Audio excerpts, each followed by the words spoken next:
After a couple of delays, Guilty Gear Strive is finally out. System Works Magnum Opus comes after several open betas and a large increase in the fanbase that has turned the cult hit into one of the most exciting games of the summer. Here's 5 things you need to know about Guilty Gear.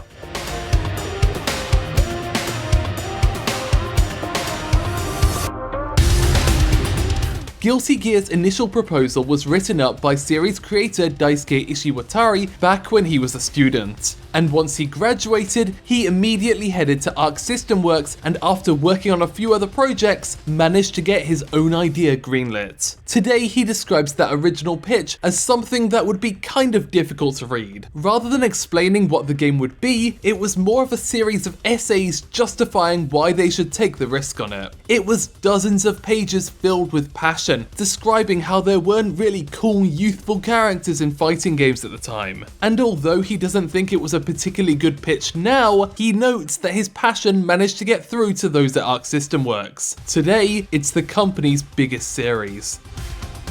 One of the unique parts of the Guilty Gear series is the instant kill system. The idea is that at any point during the battle, you can unleash a special attack that you can use to basically win a round in one go. And unless you're incredibly careful, you can get easily punished by human players. The motivation for it wasn't necessarily gameplay though, but instead the idea that it was weird that with all of these powerful weapons, there was no way to just straight up kill your opponent. By the end of development, they weren't all that happy about the balancing of it, and felt the mechanic was kind of redundant, but by that point it was too late to remove. But of course it had enough fans that they brought it back for subsequent entries, getting more and more elaborate as time went on.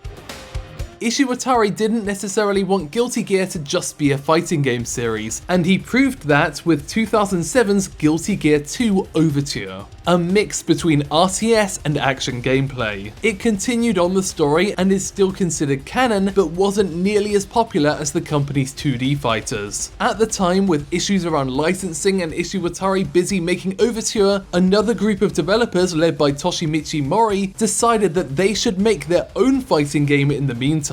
This would become the BlazBlue series. BlazBlue still exists as a 2D fighting game, and so to not have to compete with them, Guilty Gear's return was in 3D. But not in any regular kind of 3D, but instead heavily stylized to reflect the feeling of 2D anime. Guilty Gear's aesthetic has always been influenced by anime and manga, and so all of the movements in Xrd are created with a limited frame rate, and the kind of motions you'd only see in anime. However, in Strive, they aim to take more advantage of the 3D medium by giving it more of a filmic look, rather than just something anime-esque. Regardless, it's the best looking fighting game to date, and it's able to still play smoothly despite the animations themselves skipping frames.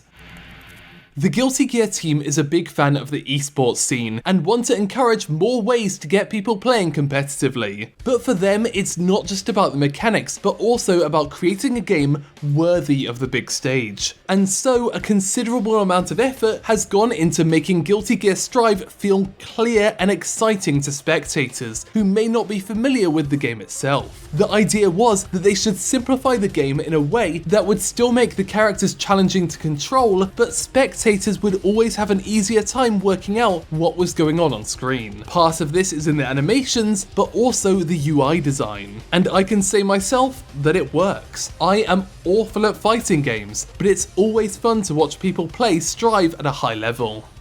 Thanks for watching OTAQUEST in Japan. Feel free to subscribe to find out more about the art and creation of Japanese pop culture.